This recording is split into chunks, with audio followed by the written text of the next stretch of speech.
بسم اللہ الرحمن الرحیم۔ السلام علیکم دوستو، ہر ایک انسان خواب دیکھتا ہے۔ کوئی جاگتی آنکھوں سے دن کے اجالے میں دیکھتا ہے، تو کوئی رات کو سوتے ہوئے بند آنکھوں سے دیکھتا ہے۔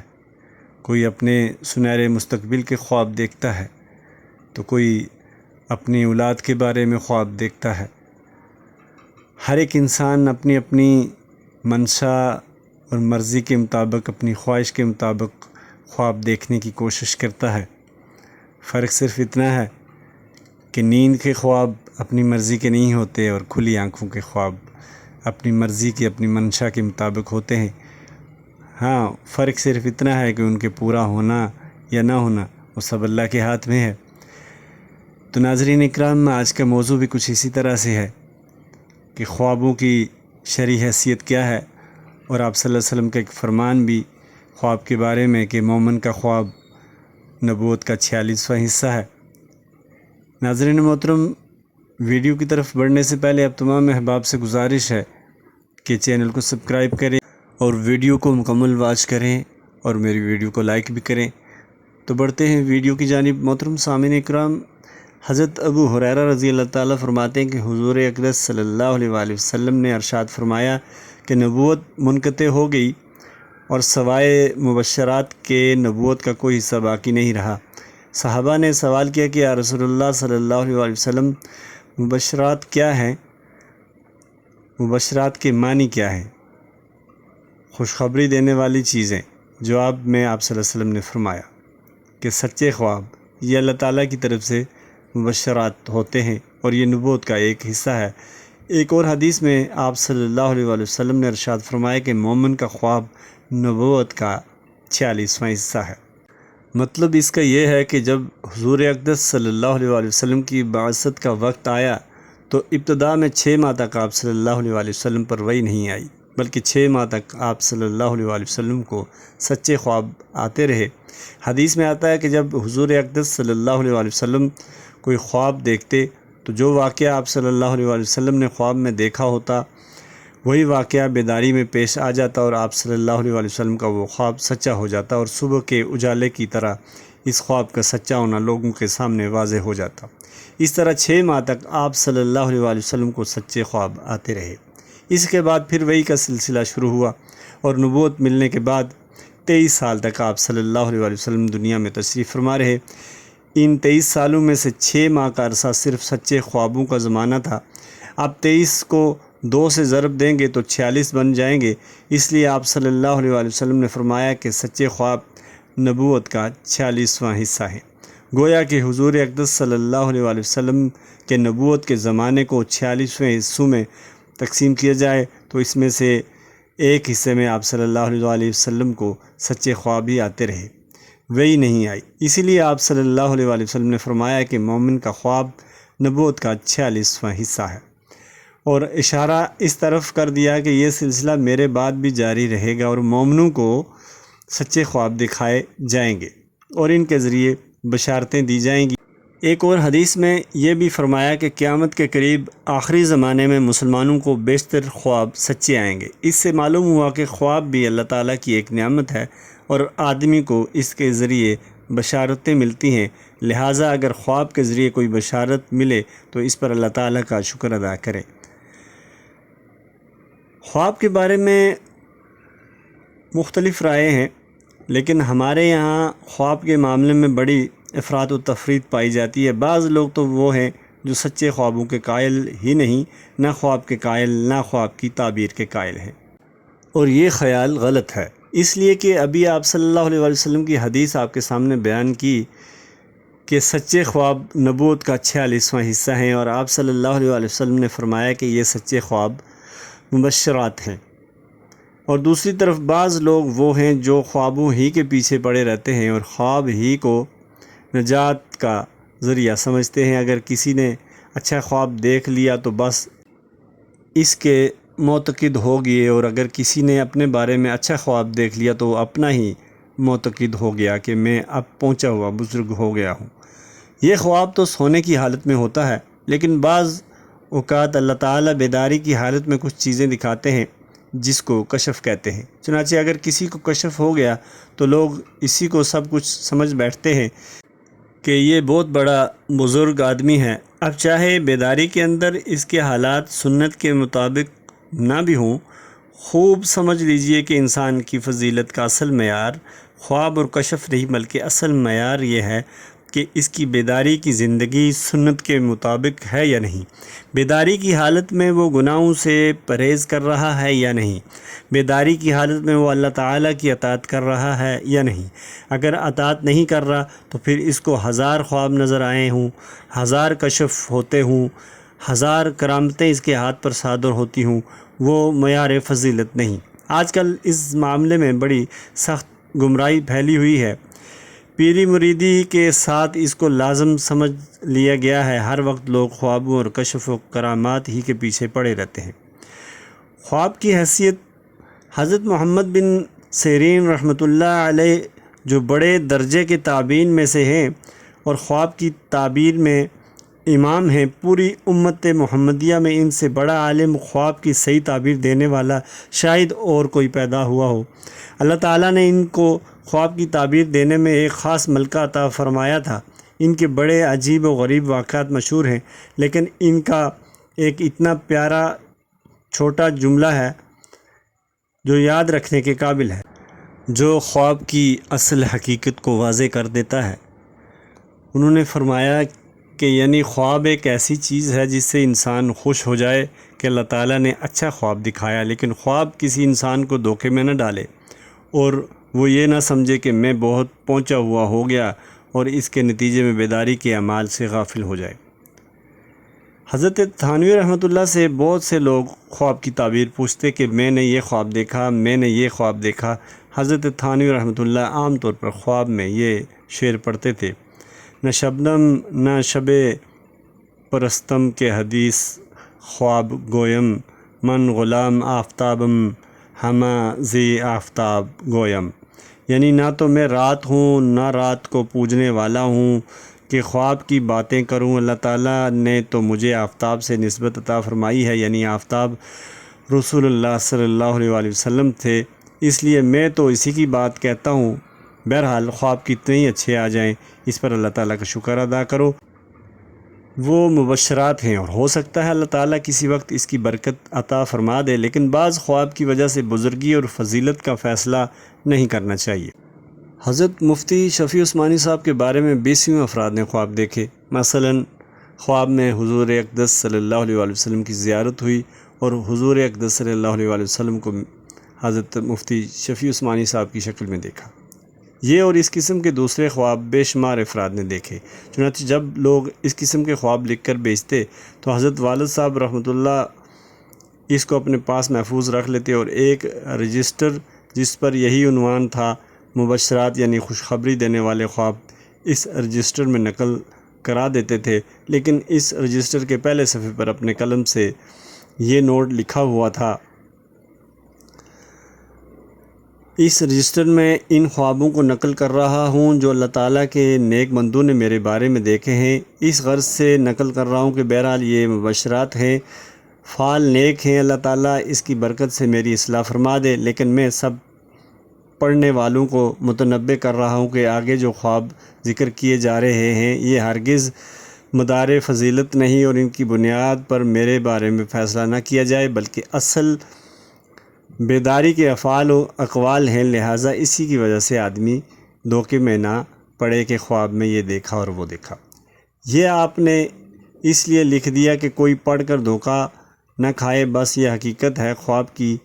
پس جب انسان اچھا خواب دیکھے تو اللہ تعالیٰ کا شکر ادا کرے اور دعا کرے کہ اللہ تعالیٰ اس کو میرے حق میں باعث برکت بنا دے، لیکن اس کی وجہ سے دھوکے میں مثلاً مبتلا نہ ہو جائے کہ جی بڑا بزرگ ہو گیا ہوں، نیک ہو گیا ہوں، یا یہ ہو گیا، نہ دوسرے کے بارے میں اور نہ اپنے بارے میں۔ بس خواب کی حقیقت اتنی ہی ہے۔ اسی خواب سے متعلق 2-3 احادیث اور ہیں، ان کے بارے میں اکثر و بیشتر لوگوں کو معلوم نہیں ہے، جن کی وجہ سے غلط فہمی میں پڑے رہتے ہیں، اس لیے ان حدیث کو بھی پڑھ لینا مناسب اور ضروری ہے۔ حضرت ابو ہریرہ رضی اللہ تعالیٰ فرماتے ہیں کہ حضور اقدس صلی اللہ علیہ وآلہ وسلم نے ارشاد فرمایا کہ جس شخص نے مجھے خواب میں دیکھا، یعنی میں نے خواب میں نبی کریم صلی اللہ علیہ وسلم کی زیارت کی تو اس نے مجھ ہی کو دیکھا، کیونکہ شیطان میری صورت میں نہیں آ سکتا۔ اگر کسی شخص کو اللہ تعالیٰ خواب میں نبی کریم صلی اللہ علیہ وسلم کی زیارت کی سعادت عطا فرما دے تو اس کی خوشی کا کیا ہی ٹھکانہ ہے۔ اس حدیث کا مطلب یہ ہے کہ جو شخص پیارے نبی صلی اللہ علیہ وسلم کو اس معروف حلیے کے مطابق دیکھے کہ جو حدیث کے ذریعے ثابت ہے، تو وہ آپ صلی اللہ علیہ وسلم کو ہی دیکھتا ہے۔ شیطان یہ دھوکہ نہیں دے سکتا کہ معاذ اللہ آپ صلی اللہ علیہ وسلم کی صورت مبارک میں آ جائے۔ یہ حضور اقدس صلی اللہ علیہ وسلم نے خواب میں اپنی زیارت کی خصوصیت بیان فرما دی ہے۔ الحمدللہ اللہ تعالیٰ اپنے فضل سے بہت سارے لوگوں کو یہ سعادت عطا فرما دیتے ہیں اور انہیں خواب میں پیارے نبی صلی اللہ علیہ وسلم کی زیارت ہو جاتی ہے۔ یہ بڑی عظیم نعمت اور عظیم سعادت ہے، لیکن اس معاملے کو ہمارے بزرگ مختلف ذوق سے دیکھتے ہیں۔ ایک ذوق تو یہ ہے کہ اس سعادت کے حصول کی کوشش کی جاتی ہے اور ایسے عمل کیے جاتے ہیں جس سے سرور کائنات صلی اللہ علیہ وسلم کی زیارت ہو جائے، اور بزرگوں نے ایسے خاص عمل لکھے ہیں، مثلا یہ کہ جمعہ کی شب میں اتنی مرتبہ درود پڑھنے سے فلاں عمل کرنے کے بعد سوئے تو سرور کائنات کی زیارت ہونے کی توقع اور امید ہے۔ اس قسم کے بہت سارے اعمال مشہور ہیں۔ بعض حضرات کا ذوق اور مذاق یہ ہے، اب اگر کوئی شخص اس ذوق کے پیش نظر خواب میں زیارت کی کوشش کرنا چاہے تو کر لے اور اس سعادت سے سرفراز ہو جائے، لیکن دوسرے بعض حضرات کا ذوق کچھ اور ہے۔ مثلا حضرت مفتی شفیع عثمانی صاحب رحمۃ اللہ کے پاس ایک شخص آیا کرتے تھے۔ ایک مرتبہ آ کر کہنے لگے کہ طبیعت میں حضور صلی اللہ علیہ وسلم کی زیارت کا بہت شوق ہو رہا ہے، کوئی ایسا عمل بتا دیجئے جس کے نتیجے میں یہ نعمت حاصل ہو جائے اور سرور دو عالم صلی اللہ علیہ وسلم کی زیارت خواب میں ہو جائے۔ حضرت مفتی شفیع عثمانی رحمۃ اللہ نے فرمایا کہ بھائی تم بڑے حوصلے والے آدمی ہو کہ تم اس بات کی تمنا کرتے ہو کہ سرور کائنات صلی اللہ علیہ وسلم کی زیارت ہو جائے۔ ہمیں یہ حوصلہ نہیں ہوتا کہ یہ تمنا بھی کریں، اس لیے کہ ہم کہاں اور نبی کریم صلی اللہ علیہ وسلم کی زیارت کہاں، اس لیے کبھی اس قسم کے عمل سیکھنے کی نوبت نہیں آئی اور نہ کبھی یہ سوچا کہ ایسے عمل سیکھے جائیں جن کی وجہ سے سرور دو عالم صلی اللہ علیہ وسلم کی زیارت ہو جائے۔ اس لیے کہ اگر زیارت ہو جائے تو ہم اس کے آداب، اس کے حقوق، اس کے تقاضے کس طرح پورے کریں گے، اس لیے خود سے اس کے حصول کی کوشش نہیں کی۔ البتہ اگر اللہ تعالیٰ اپنے فضل و کرم سے خود ہی زیارت کرا دیں تو یہ ان کا انعام ہے، اور جب خود کرائیں تو پھر اس کے آداب کی بھی توفیق بخشیں گے، لیکن خود سے ہمت نہیں ہوتی۔ البتہ جس طرح ایک مومن کے دل میں آرزو ہوتی ہے اس طرح کی آرزو دل میں ہے، لیکن زیارت کی کوشش کرنا بڑی ہمت اور حوصلے والوں کا کام ہے، مجھے تو حوصلہ ہوتا نہیں ہے۔ بہرحال اس سلسلے میں ذوق مختلف رہے ہیں۔ حضرت مفتی شفیع عثمانی رحمۃ اللہ کا بڑا مشہور واقعہ ہے، جب روزہ اقدس میں حاضر ہوتے تو کبھی روزہ اقدس کی جالی تک پہنچ ہی نہیں پاتے تھے، بلکہ ہمیشہ یہ دیکھا کہ جالی کے سامنے ایک ستون ہے، اس ستون سے لگ کر کھڑے ہو جاتے اور جالی کا بالکل سامنا نہیں کرتے تھے، بلکہ وہاں اگر کوئی آدمی کھڑا ہوتا تو اس کے پیچھے جا کر کھڑے ہو جاتے، اور ایک دن خود ہی فرمانے لگے کہ ایک مرتبہ میرے دل میں یہ خیال پیدا ہوا کہ شاید تو بڑا عاشق القلب آدمی ہے، یہ اللہ کے بندے ہیں جو جالی کے قریب تک پہنچ جاتے ہیں اور قرب حاصل کرنے کی کوشش کرتے ہیں، اور سرور دو عالم صلی اللہ علیہ وسلم کا جتنا بھی قرب حاصل ہو جائے یہ نعمت ہی نعمت ہے، لیکن میں کیا کروں کہ میرا قدم آگے بڑھتا ہی نہیں۔ فرماتے تھے کہ وہاں کھڑے کھڑے میرے دل میں یہ خیال پیدا ہوتا، مگر اس کے بعد فوراً یہ محسوس ہوتا کہ جیسا روزہ اقدس سے یہ آواز آ رہی ہے کہ جو شخص ہماری سنتوں پر عمل کرتا ہے وہ ہم سے قریب ہے، خواہ ہزاروں میل دور ہو، اور جو شخص ہماری سنتوں پر عمل نہیں کرتا وہ ہم سے دور ہے، چاہے وہ ہماری جالیوں سے چمٹا ہوا کیوں نہ ہو۔ بہرحال اصل دولت ہے حضور اقدس صلی اللہ علیہ وسلم کی سنتوں کا اتباع۔ اللہ تعالیٰ اس کی توفیق عنایت فرمائے، آمین۔ بیداری کی حالت میں ان کی سنتوں کی توفیق ہو جائے، یہ ہے اصل نعمت، اصل دولت، اور حضور اکرم صلی اللہ علیہ وسلم کا اصل قرب یہی ہے۔ لیکن اگر سنتوں پر عمل نہیں اور روزہ اقدس کی جالیوں سے چمٹا کھڑا ہے اور زیارت کی کوشش کر رہا ہے تو ہمارے خیال میں یہ بڑی جسارت ہے۔ اس لیے اصل فکر اس کی ہونا چاہیے کہ سنت کی اتباع ہو رہی ہے یا نہیں، آپ صلی اللہ علیہ وسلم کی سنتیں زندگی میں داخل ہو رہی ہیں یا نہیں، اس کی فکر کرو۔ خوابوں کے پیچھے زیادہ پڑنا مطلوب اور مقصود نہیں، البتہ اگر حاصل ہو جائے تو اللہ تعالیٰ کی نعمت ہے، لیکن اس پر نجات کا مدار نہیں، کیونکہ غیر اختیاری معاملہ ہے۔ ہمارے طبقے میں ایک بڑی تعداد ہے جو خوابوں ہی کے پیچھے پڑی ہے، دن رات یہی فکر ہے کہ کوئی اچھا خواب آ جائے، اس کو اپنا مقصود نظر سمجھا جائے، حالانکہ یہ بات درست نہیں ہے، اس لیے کہ پھر یہ ہوتا ہے کہ جب کبھی کوئی اچھا خواب اپنے بارے میں دیکھ لیا تو بس یہ سمجھا کہ اب میں کہیں سے کہیں پہنچ گیا ہوں۔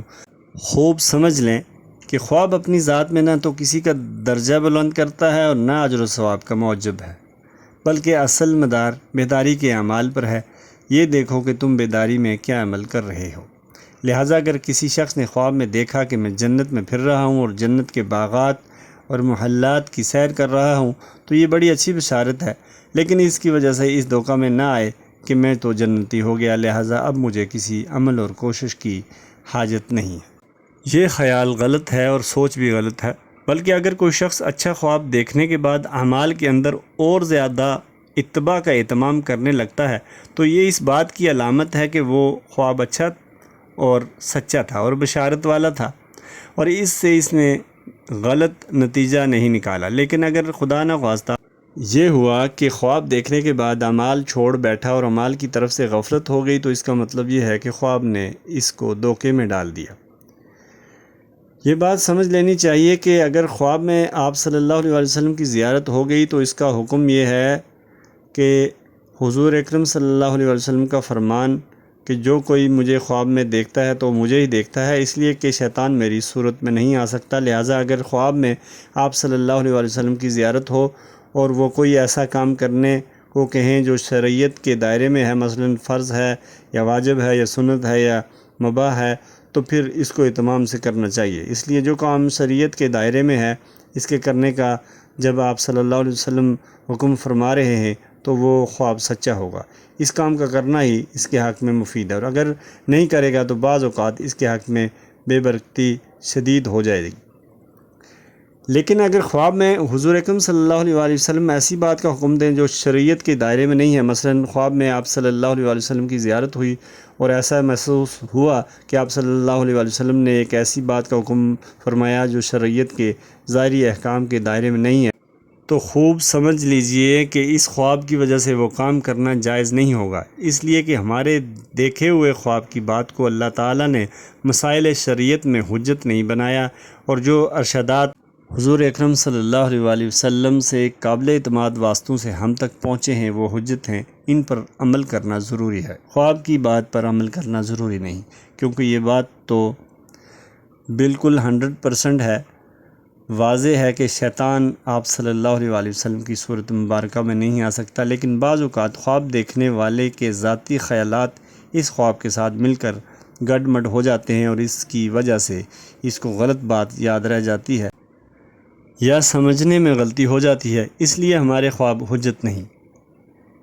ایک قاضی تھے، لوگوں کے درمیان فیصلہ کیا کرتے تھے۔ ایک مرتبہ ایک مقدمہ سامنے آیا اور مقدمے کے اندر گواہ پیش ہوئے اور شریعت کے مطابق گواہوں کی جانچ پڑتال کا جو طریقہ ہے وہ پورا کر لیا، اور آخر میں مدعی کے حق میں فیصلہ کرنے کا دل میں ارادہ بھی ہو گیا، لیکن قاضی صاحب نے کہا کہ اس فیصلے کا اعلان کل کریں گے۔ یہ خیال ہوا کہ کل تک ذرا اور سوچ لوں گا، لیکن جب رات کو سوئے تو خواب میں آپ صلی اللہ علیہ وسلم کی زیارت ہوئی، اور جب صبح بیدار ہوئے تو ایسا یاد آیا کہ آپ صلی اللہ علیہ وسلم یہ فرما رہے تھے کہ جو تم فیصلہ کرنے کا ارادہ کر رہے ہو یہ فیصلہ غلط ہے، یہ فیصلہ یوں کرنا چاہیے۔ اب اٹھ کر جو غور کیا تو جس طریقہ سے فیصلہ کرنے کے بارے میں حضور اکرم صلی اللہ علیہ وسلم نے فرمایا تھا وہ کسی طرح شریعت کے دائرے میں فٹ نہیں ہوتا۔ اب بڑے پریشان ہوئے کہ ظاہری طور پر شریعت کا جو تقاضا ہے اس کے لحاظ سے تو یہ فیصلہ اس طرح ہونا چاہیے، لیکن دوسری طرف خواب میں آپ صلی اللہ علیہ وسلم فرما رہے ہیں کہ یوں فیصلہ کرو۔ اب معاملہ بڑا سنگین ہو گیا، اور یہ جو مقدمہ کی ذمہ داری ہوتی ہے یہ بڑی سنگین ذمہ داری ہے، جن لوگوں پر گزری ہے وہی اس کو جانتے ہیں، اور راتوں کی نیندیں حرام ہو جاتی ہیں۔ چنانچہ قاضی صاحب نے خلیفہ وقت سے جا کر بتایا کہ اس سے یہ مقدمہ پیش آ گیا، اور حضور اکرم صلی اللہ علیہ وسلم نے خواب میں اس طرح فیصلہ کرنے کو فرمایا، آپ علماء کو جمع فرمائیں تاکہ اس کے بارے میں ان سے مشورہ ہو جائے۔ چنانچہ سارے شہر کے علماء جمع ہوئے اور ان کے سامنے یہ مسئلہ رکھا گیا کہ اس طرح سے مقدمہ درپیش ہے۔ ظاہری طور پر شریعت کا تقاضا یہ ہے، لیکن دوسری طرف خواب میں حضور اکرم صلی اللہ علیہ وآلہ وسلم نے یہ فرمایا ہے، اب کیا کیا جائے؟ علماء نے فرمایا کہ واقعتاً یہ معاملہ بڑا سنگین ہے۔ آپ صلی اللہ علیہ وآلہ وسلم کی زیارت ہوئی اور شیطان آپ کی صورت مبارکہ میں آ نہیں سکتا، لہٰذا حضور اکرم صلی اللہ علیہ وآلہ وسلم کے فرمان پر عمل کرنا چاہیے۔ لیکن اس زمانہ کے ایک بزرگ جو اپنی صدی کے مجدد حضرت شیخ عزالدین ابن عبدالسلام رحمۃ اللہ علیہ وہ بھی مجلس میں حاضر تھے۔ وہ کھڑے ہوئے اور فرمایا کہ پورے جزم اور وثوق کے ساتھ کہتا ہوں کہ شریعت کے قاعدے کے مطابق آپ جو فیصلہ کرنے جا رہے ہیں وہی فیصلہ کیجیے، اور سارا گناہ ثواب میری گردن پر ہے۔ خواب کی بات پر فیصلہ کرنا جائز نہیں، اس لیے کہ خواب میں ہزاروں احتمالات ہو سکتے ہیں، خدا جانے اپنے دل کی کوئی بات اس میں آ گئی ہو۔ اگرچہ حضور اکرم صلی اللہ علیہ وآلہ وسلم کی صورت مبارکہ میں شیطان نہیں آ سکتا، لیکن یہ ہو سکتا ہے کہ بیداری کے بعد شیطان نے کوئی وسوسہ ڈال دیا ہو، کوئی بات غلط دل میں آ گئی ہو۔ شریعت نے حضور اکرم صلی اللہ علیہ وآلہ وسلم کی بیداری میں سنے ہوئے ارشادات کے مقابلے میں ہمارے خواب کو حجت قرار نہیں دیا، اور آپ صلی اللہ علیہ وآلہ وسلم کے جو ارشادات ہم تک سند متصل کے ساتھ پہنچے ہیں وہی ہمارے لیے حجت ہیں، ہمیں انہی پر عمل کرنا ہے۔ آپ بھی اس پر عمل کیجیے اور گناہ ثواب میری گردن پر ہے۔ یہ اللہ کے بندے ہوتے ہیں جو اس قوت کے ساتھ کہہ سکتے ہیں، ورنہ یہ بات کہنا آسان کام نہیں تھا کہ گناہ ثواب میری گردن پر۔ جن لوگوں کو اللہ تعالیٰ اس دین کی صحیح تشریح کے لیے اور دین کے تحفظ کے لیے بھیجتے ہیں، ان سے ایسی باتیں کرا دیتے ہیں۔ اگر ایک مرتبہ یہ اصول مان لیا جاتا کہ خواب سے بھی شریعت بدل سکتی ہے تو پھر شریعت کا کوئی ٹھکانہ نہ رہتا۔ ایک سے ایک خواب لوگ دیکھ لیتے ہیں اور آ کر بیان کر دیتے ہیں۔ آج آپ دیکھیں کہ جتنے جاہل پیر ہیں وہ بدعت میں مبتلا ہیں اور انہی خوابوں کو سب کچھ سمجھتے ہیں۔ کوئی خواب دیکھ لیا یا کشف ہو گیا، الہام ہو گیا، اور اس کی بنیاد پر شریعت کے خلاف عمل کر لیا۔ خواب تو خواب ہے، اگر کسی کو کشف ہو جائے جو جاگتے اور بیداری کی حالت میں ہوتا ہے، اس میں آواز آتی ہے اور وہ آواز کانوں کو سنائی دیتی ہے، لیکن اس کے باوجود کشف شریعت میں حجت نہیں۔ کوئی شخص کتنا ہی پہنچا ہوا عالم یا بزرگ ہو، اس نے اگر خواب میں دیکھ لیا یا اس کو کوئی کشف یا الہام ہو گیا، وہ بھی شرعی احکامات کے مقابلے میں حجت نہیں ہے۔ حضرت مولانا شیخ عبد القادر جیلانی رحمۃ اللہ علیہ جو رئیس الاولیاء ہیں، ایک مرتبہ رات کو عبادت میں مشغول تھے۔ تہجد کا وقت ہے۔ شیخ عبد القادر جیلانی جیسا ولی اللہ عبادت کر رہا ہے۔ اس وقت ایک زبردست نور چمکا اور اس نور میں سے یہ آواز آئی کہ اے عبد القادر، تو نے ہماری عبادت کا حق ادا کر دیا ہے۔ اب تو اس مقام پر پہنچ گیا ہے کہ آج کے بعد ہماری طرف سے تم پر کوئی عبادت فرض و واجب نہیں۔ نماز تیری معاف، تیرا روزہ معاف، تیرا حج، تیری زکوٰۃ معاف، اب تو جس طرح چاہے عمل کرے، ہم نے تجھے جنتی بنا دیا۔ شیخ عبد القادر جیلانی رحمۃ اللہ نے سنتے ہی فوراً جواب میں فرمایا کہ مردود دور ہو جا، یہ نماز حضور اقدس صلی اللہ علیہ وآلہ وسلم سے تو معاف نہیں ہوئی، آپ صلی اللہ علیہ وآلہ وسلم کے صحابہ کرام سے تو معاف نہیں ہوئی، مجھ سے کیسے معاف ہو جائے گی؟ دور ہو جا۔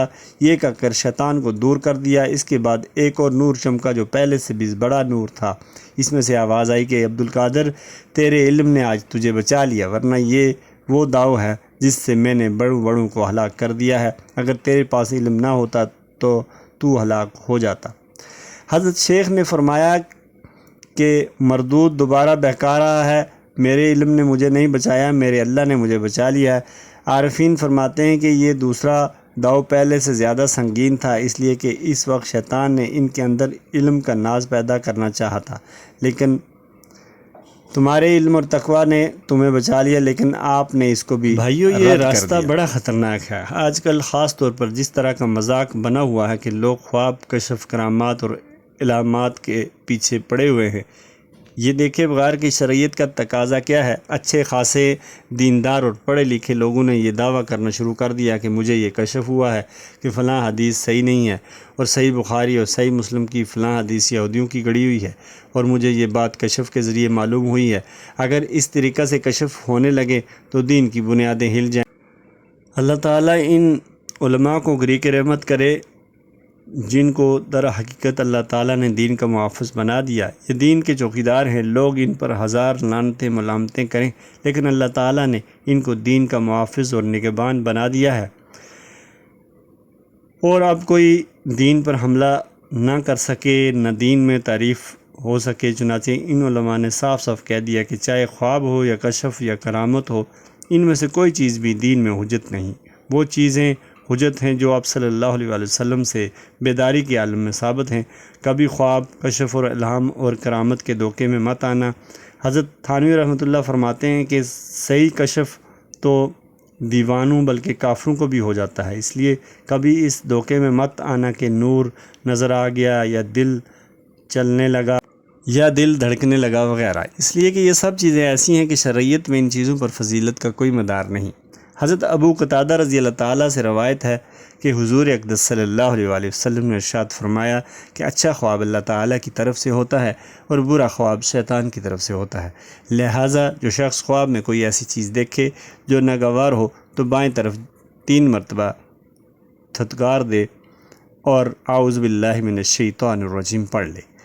جس کروٹ پر خواب دیکھا تھا اس کی جگہ دوسری کروٹ بدل لے، پھر یہ خواب انشاءاللہ اس کو کوئی نقصان نہیں پہنچائے گا۔